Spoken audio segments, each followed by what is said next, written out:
बिहार चुनाव में महागठबंधन में किचकिच का दौर जारी है। पहले फेज का नामांकन खत्म हो चुका है, लेकिन सीट शेयरिंग की औपचारिक घोषणा नहीं हो सकी है।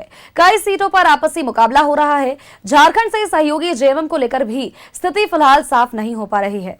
इसको लेकर झारखंड में सियासत हाई है। जगहें हैं, सीटें हैं, अभी बहुत कुछ वो बटा नहीं है। तो हमें लगता है कि झारखंड मुक्ति मोर्चा हमारा एक प्रमुख घटक दल है, कहीं किसी को किनारे नहीं किया गया है। हम पूरी मजबूती के साथ इंडिया अलायंस पूरी मजबूती के साथ बिहार में चुनाव लड़ेगी और उसमें हर दल सम्मिलित होंगे। और क्योंकि हमारा मंशा नया बिहार बनाने को है, तो स्वाभाविक तौर पे हम मजबूती के साथ नया बिहार बनाएंगे। और हमारी लड़ाई, इंडिया अलायंस की लड़ाई पूरी 243 सीटों पे है और हम उन 243 सीटों पर लड़ करके, जीत करके और नया बिहार बना करके हम दिखाएंगे। देखिए, मिलेगा। हम लोगों की बात करीब करीब अंतिम दौर में है। घोषणा कभी भी आधिकारिक रूप से हो जाएगी। हम लोग वहां चुनाव लड़ रहे हैं। जो हमारे प्रभाव वाले क्षेत्र हैं, जहां हमें चुनाव लड़ना है, वो द्वितीय चरण में है। इसलिए नॉमिनेशन की तारीख अभी है। एक दो सीट पर कुछ गतिरोध था, उस गतिरोध को दूर करने का प्रयास किया जा रहा है। जहां तक मुझे जानकारी है, गतिरोध दूर कर लिया गया है और हम वहां चुनाव लड़ेंगे इंडिया गठबंधन के तहत। बहुत जल्द आधिकारिक घोषणा आप लोगों तक पहुंच जाएगी। देखिए, हम तो हमेशा से कहते आए हैं कि झारखंड मुक्ति मोर्चा बिहार के चौराहों में कटोरा लेकर खड़ा था। पिछले 10 दिनों से भिक्षाम देही कह रहा था। उसे आशा थी कि जाने आने वाले 2 रुपया 5 रुपया डालकर जाएंगे और 2 रुपया 5 रुपया से अर्थ मेरा 2 सीट 5 सीट है। लेकिन अब तो वहां पर गठबंधन में आपस में घमासान हो गया है। सबने सीटें बांट ली हैं। झारखंड मुक्ति मोर्चा के खाते कुछ नहीं गया। फिर भी ये बिहार के चौराहे में कटोरा लेकर खड़े हैं और अब तो 58 चवन्नी भी मिल जाए ना तो इनके लिए लॉटरी है। खबर पर अपडेट्स के साथ सहयोगी अंजनी हमारे साथ बने हुए हैं। अंजनी का एक बार रुख कर लेते हैं। अंजनी, बिहार चुनाव को लेकर के जहां पर एक तरफ एनडीए की तस्वीरें साफ हो चुकी है, लेकिन महागठबंधन की अगर बात करें तो अभी भी सीटों पर किचकिच का दौर जारी है। और ऐसे में अगर बात करें तो पहले चरण का नॉमिनेशन हो चुका है, लेकिन फिर भी जेएमएम जो कि झारखंड की प्रमुख पार्टी है, उनकी आस थी कि उन्हें 12 सीटों पर चुनाव लड़ना है। बाद में फाइनल हुआ कि 2 सीटें मिल जाएंगी, लेकिन अभी तक घटक दलों के बीच ही इतनी किचकिच है कि जेएमएम का रास्ता साफ नहीं हो पाया है।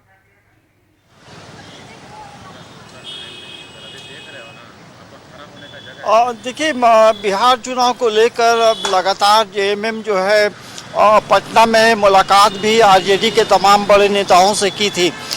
लेकिन अभी भी देखेंगे तो जेएमएम को कितनी सीटें मिलेंगी ये अभी पटाक्षेप नहीं हुआ है। लेकिन झारखंड मुक्ति मोर्चा के प्रवक्ता मनोज पांडे ने कहा है तमाम चीज़ें तय हो गई हैं और आज या कल जो है इसकी घोषणा हो सकती है।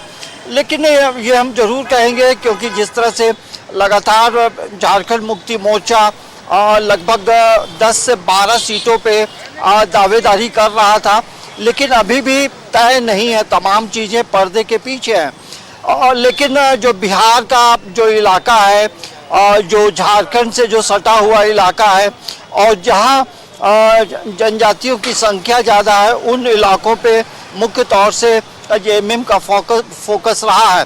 तो अब देखना ये होगा कि कितनी सीटें मिलती हैं।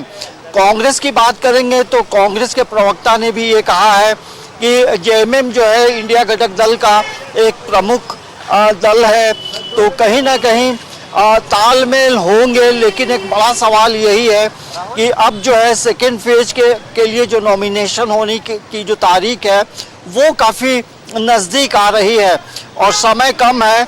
तो अब क्या होगा, लेकिन इस मामले को लेकर बीजेपी ने चुटकी लेते हुए अपनी प्रतिक्रिया जरूर दी है। लेकिन समय है, लेकिन जिस तरह से कहा जा रहा था इंडिया घटक दल को लेकर के, लेकिन सीटों को लेकर घींचतान नज़र आ रही है। वो कांग्रेस की बात करें, लेफ्ट की बात करें, आरजेडी की बात करें और तमाम वैसे दलों की बात करें जो इंडिया घटक दल के साथ एक साथ खड़े होने की बात करते हैं।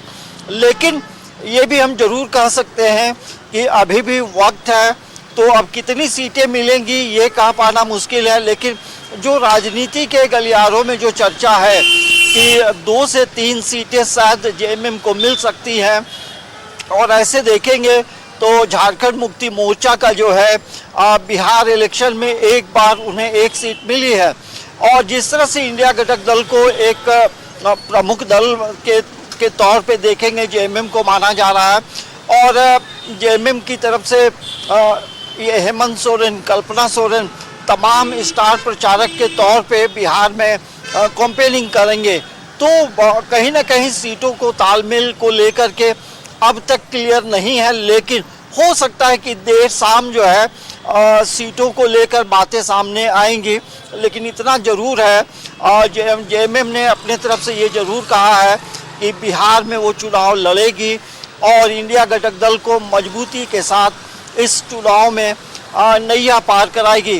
तो राजनीति में कुछ भी कहना जल्दबाजी होती है, लेकिन इतना ज़रूर है बिहार का जो चुनाव है वो इंडिया घटक दल के लिए भी बड़ा प्रमुख है, और यदि हम बीजेपी, जदयू, हम और तमाम दल लोजपा की बात करेंगे तो तमाम दलों में देखेंगे इस चुनाव को लेकर अलग अलग रणनीति बनी है, और इस रणनीति के तहत कौन बाजी मारेगा ये देखना बड़ा दिलचस्प होगा।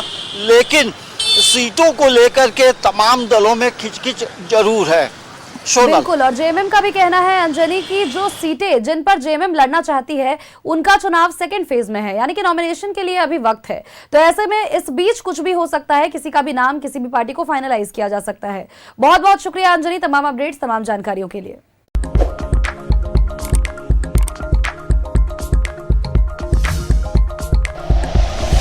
Like and share videos, subscribe करें हमारा चैनल और प्रेस करें बेल आइकॉन। न्यूज़ 11 भारत, सच है तो दिखेगा।